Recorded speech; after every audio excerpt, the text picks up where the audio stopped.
Nando menjawab tanpa jejak ketakutan atau penghindaran di matanya. Pasti. Baik sekali. Kakek Wira mengangguk dengan puas. Selama kamu memiliki keyakinan pada diri sendiri dan timmu, kemenangan pada akhirnya akan menjadi milikmu. Kakek tahu seberapa baik kamu dan akan mendukungmu di setiap langkah. Buat kita bangga karena masa depan keluarga Dirgantara sekarang ada di pundakmu. Generasi yang lebih muda, siap Komandan. Nando menegakkan diri dan memberi hormat standar militer kepada kakeknya. Kakek, aku tidak akan mengecewakanmu atau seluruh keluarga Dirgantara. Bagus. Kakek mengangguk dan tertawa karena bangga dan lega. Aku tahu kamu tidak akan melakukannya. Sekarang, sibukkan dirimu sendiri. Datanglah ke kakek jika kamu butuh sesuatu. Ingat, kamu memiliki seluruh keluarga yang mendukungmu. Siap Komandan. Bibir Nando sedikit bergetar dan sesuatu berkilauan di matanya. Dia tidak mengatakan apa-apa lagi dan berbalik untuk pergi. Kekalahannya yang terakhir mungkin serius, tetapi dia mengerti bahwa itu tidak lebih dari gundukan dibandingkan dengan sejarah keluarga Dirgantara yang termasyhur. Karena itu, dia tidak akan hidup dalam keraguan atau penyangkalan diri. Dia harus bangkit mengatasi kekalahan atau dia tidak akan memiliki hak untuk menyandang nama Dirgantara. Dia harus hidup dan menghadapi kenyataan kejam dengan keberanian dan tekad.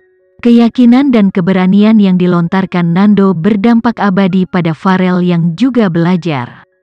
Si kecil akan menghabiskan waktu bersama kakek buyutnya untuk belajar setiap hari.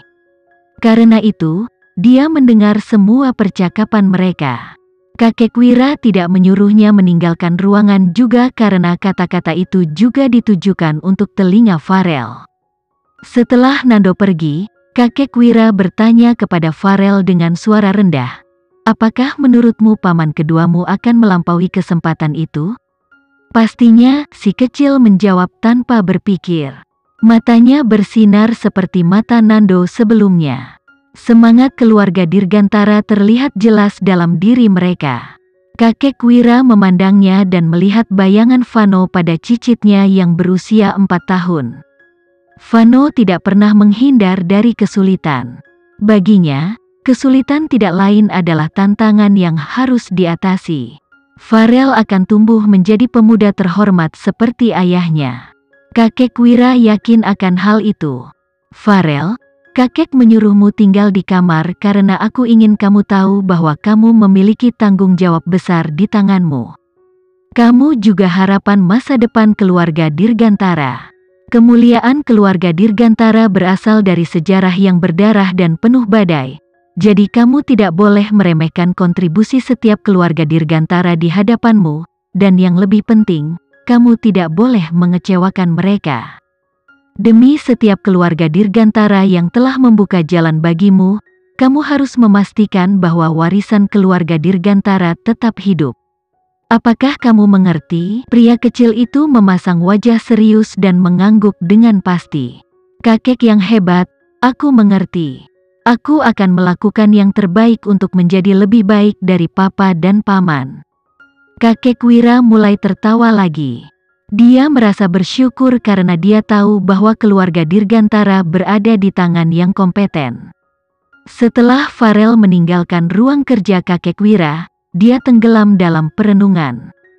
Dia tahu dia memikul banyak tanggung jawab sehingga dia tidak pernah mengendur selama studinya. Namun, setelah pembicaraan antara kakek Wira dan pamannya serta kakek Wira dan dirinya sendiri, dia memiliki pemahaman baru tentang nama keluarga Dirgantara. Farel mengerti status keluarganya lebih genting daripada yang dia duga. Kesalahan kecil pamannya telah menyebabkan seluruh keluarga gelisah. Hal itu membuatnya semakin bertekad untuk belajar lebih giat agar tidak mengecewakan pengorbanan keluarga Dirgantara yang datang di hadapannya. Setelah Farel kembali ke ruang kerjanya yang kecil, dia menelepon Kinan. Setelah tamasya kecil mereka, dia akan melakukan panggilan telepon setiap hari dengan mamanya.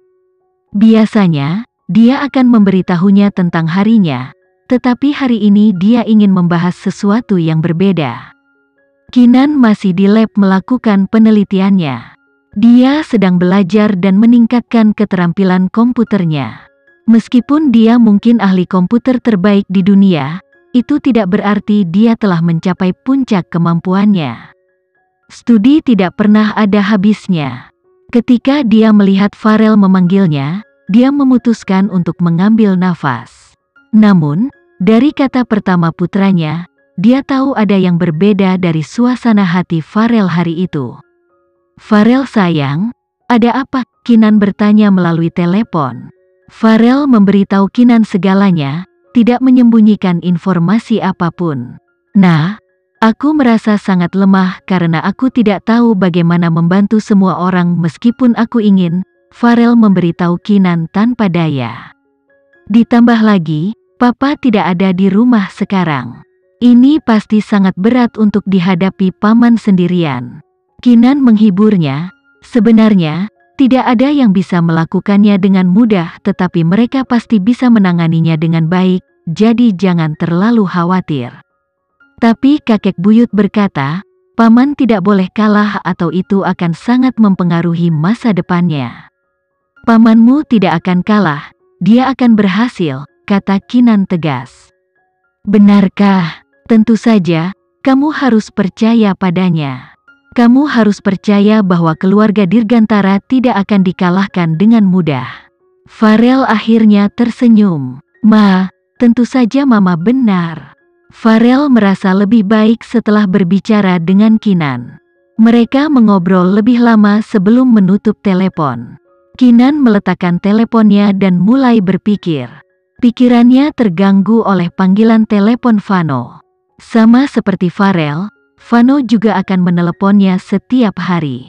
Vano masih di luar negeri. Organisasi bersenjata itu jauh lebih sulit dipahami daripada yang diperkirakannya. Dia masih mencoba mengendus mereka. Vano menghadapi sedikit perlawanan karena dia tidak berada di rumah. Keluarga Dirgantara, meskipun masih berpengaruh, tidak begitu berpengaruh di luar negeri seperti di dalam kotanya. Namun, setelah menghabiskan banyak uang dan tenaga, Vano masih berhasil menggali beberapa informasi mengenai kelompok misterius ini. Tentu saja, Vano tidak pernah membebani Kinan dengan masalah itu. Bagaimanapun, bagi Vano, masalah yang bisa diselesaikan dengan uang bukanlah masalah teknis. "Aku mendengar dari Farel bahwa itu tidak berjalan baik dengan Nando, kan?" Kinan bertanya pada Vano. "Itu benar, semuanya agak bergelombang. Sejujurnya, itulah yang ingin aku bicarakan denganmu hari ini. Aku berharap kamu bisa membantu Nando," kata Vano langsung padanya. Kinan bertanya sebagai balasan, "Dengan cara apa?" Nada suaranya menyiratkan bahwa dia bersedia membantu. Vano tersenyum dan berkata, "Kita kalah di bidang ilmu komputer. Cari Nando dan dia akan memberitahumu detailnya. Ini mungkin menjadi sia-sia karena sangat sulit bagi kita warga sipil untuk terlibat dalam militer. Perselingkuhan, tentu saja, aku tidak akan menyalahkanmu jika itu terjadi, kamu sudah mencoba yang terbaik." "Baiklah, aku akan mencobanya." "Terima kasih," kata Vano dengan lembut, "biasanya, aku tidak akan mengganggumu, tapi Nando benar-benar membutuhkan bantuanmu." "Tidak apa-apa, bagaimanapun juga, aku harus membantunya," Kinan berkata dengan jujur. Selanjutnya, dia tidak melakukan angkat berat. Satu-satunya hal yang bisa dia bantu adalah hal-hal komputer, bagian berbahaya yang sebenarnya dilakukan oleh Vano dan Nando. Perspektif Kinan telah berubah. Dia mengerti dia tidak bisa menghadapi dunia sendiri.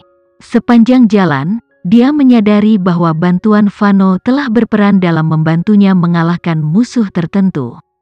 Mereka membutuhkan bantuan satu sama lain dan Kinan tidak terlalu sombong untuk berpikir dia bisa melakukan semuanya sendiri. "Kalau begitu, berhati-hatilah." "Aku tahu." "Baiklah, aku tidak akan mengganggumu lagi. Hubungi aku jika kamu butuh sesuatu," kata Vano dengan enggan. Kamu juga hati-hati, kata-kata itu keluar dari mulut Kinan. Itu bahkan mengejutkan dirinya sendiri. Vano di ujung telepon tersenyum jahat. Kinan adalah orang yang berorientasi pada tindakan. Setelah dia meletakkan telepon, dia menghentikan penelitiannya dan pergi mencari Nando.